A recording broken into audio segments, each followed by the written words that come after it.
নমস্কার, আজ আমি ডিমের ঝোল রান্না করেছি। এই রকম পাতলা পাতলা ডিমের ঝোল গরম ভাতে বা রুটি, লুচি, পরোটা সব কিছুর সাথেই খেতে ভালো লাগে। এই ডিমের ঝোল রান্না কিন্তু সবাই করতে পারেন, খুব সহজ রান্না। তবু প্রত্যেকে একটু নিজস্বতা থাকেই আলাদা রকম করে করার। সেই জন্য আমি এখন আপনাদের দেখাবো কিভাবে আমি এই রান্নাটা করলাম। ডিমের ঝোলটা রান্না করবার জন্য প্রথমে দেখুন আমি 6টা ডিম সেদ্ধ করে নিয়েছি। সেদ্ধ করে ভালো করে খোসা ছাড়িয়ে এরকম করে 2-3টে কাট লাগিয়ে দিয়েছি। তাহলে ডিমের মধ্যে মশলাটা, লবণ সব ঢোকে এবং ডিম ভাজার সময় গায়ে তেল ছিটকে আসে না। আর তার সাথে ঠিক 6 পিস আলু আমি সেদ্ধ করে খোসা ছাড়িয়ে নিয়েছি। আর নিয়েছি কিছু বাটা মশলা। এই বাটা মশলার মধ্যে 1 চামচ আছে গুঁড়ো হলুদ পেস্ট করে নেওয়া, আর বাকি মশলাটা 1/2 চামচ গোটা জিরে, 1/2 ইঞ্চি পরিমাণ আদা এবং 2টো লাল শুকনো লঙ্কা, এগুলো একসাথে করে বেটে নিয়েছি। একটু গরম মশলা বাটা আছে। এই গরম মশলা বাটাটাও লবঙ্গ, দারচিনি আর এলাচ ভালো করে পাটায় বেটে নিয়েছি। বাটা মশলা দিয়ে রান্না করলে সবসময় রান্নায় খুব ভালো টেস্ট হয়। পেঁয়াজ বাটাও করেছি। 2টো মাঝারি সাইজের পেঁয়াজের সাথে রসুনের 4-5টা কোয়া একসাথে করে বেটে নিয়েছি। আর আছে টমেটো বাটা বা টমেটো গ্রেট করে নেওয়া, একটা বড় সাইজের টমেটো। এগুলো দিয়ে সব আমি ডিমের ঝোলটা রান্না করব। এবার রান্নাটা আপনাদের দেখাবো। শুরুতে দেখুন আমি গ্যাসের উপরে মিডিয়াম ফ্লেমে একটা কড়াইতে সরষের তেল দিয়েছি 2 চামচ। তারপর ডিম সেদ্ধগুলো একটু হলুদ লবণ মাখিয়ে ভালো করে ভেজে নিচ্ছি। ডিমগুলো ভেজে নেওয়া হয়ে গেছে। এখন আমি ডিমগুলো তুলে নেব। ডিম তুলে নেওয়ার পর যে সামান্য তেল আছে, এই তেলেই আমি আলু সেদ্ধগুলো ভেজে নেব। এই সেদ্ধ করা আলুগুলোতেও আমি ভাজার সময় পরিমাণ মতো লবণ আর হলুদ দিয়ে দিয়েছি। এই আলুগুলো একটু ভালো করে ভেজে আমি তুলে নেব।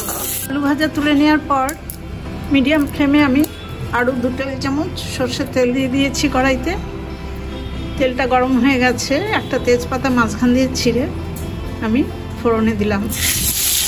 তেজপাতাটা ভাজা হয়ে গেছে। এবার আমার গুঁড়ো হলুদ পেস্ট করে রাখা আর বাটা মশলা,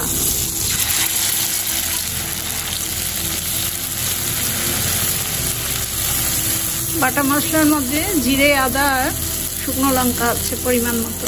মশলা বাটি ধুয়ে একটু জল দিয়ে দিলাম।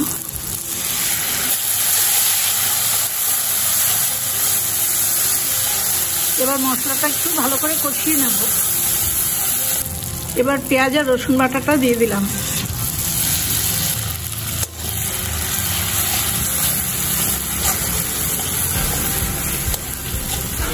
পেঁয়াজ রসুন বাটাটা একটু মিশিয়ে দিয়ে আমি গ্রেট করে রাখা টমেটোটাও দিয়ে দেবো। এবার সব কিছু খুব ভালোভাবে আমি কষিয়ে নেব। মিডিয়াম ফ্লেমে প্রায় 3 মিনিট মতো আমি সমস্ত মশলা দেখুন কষিয়ে নিচ্ছি। এই অবস্থায় আমি লবণ নেব। 1/2 চামচ মতো লবণ আমি রান্নাটাতে দিলাম।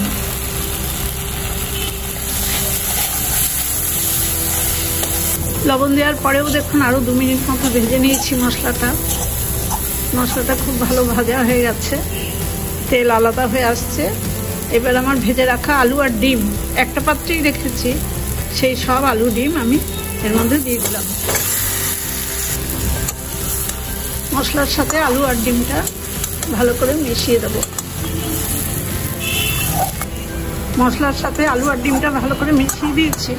এবার পাশের রান্নার থেকে গরম জল আমি এই তরকারিটাতে যতটা পরিমাণ দরকার আমি দেব।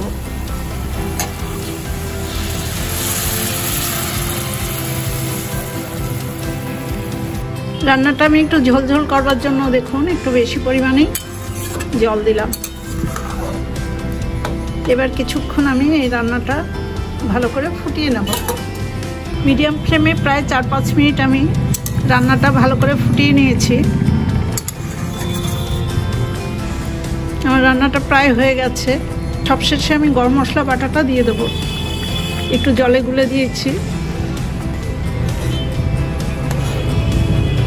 এবার গরম মশলা দেওয়ার পর গরম মশলাটা খুব ভালো করে মিশিয়ে আমি গ্যাসের ফ্লেমটা অফ করে দেবো, দিয়ে রান্নাটা একটু ঢেকে 2 মিনিট রাখবো স্ট্যান্ডিং টাইমে। তারপরেই একটা বাটিতে সার্ভ করে দেবো। ডিমের ঝোল রান্নাটা আমি একটা বাটিতে নামিয়ে নিয়েছি।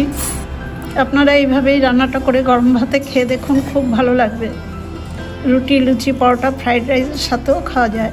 আমার এই রান্নার রেসিপিটা দেখে আপনাদের যদি ভালো লাগে তাহলে লাইক এবং শেয়ার করবেন। সবাই খুব ভালো থাকবেন, সুস্থ থাকবেন। ধন্যবাদ।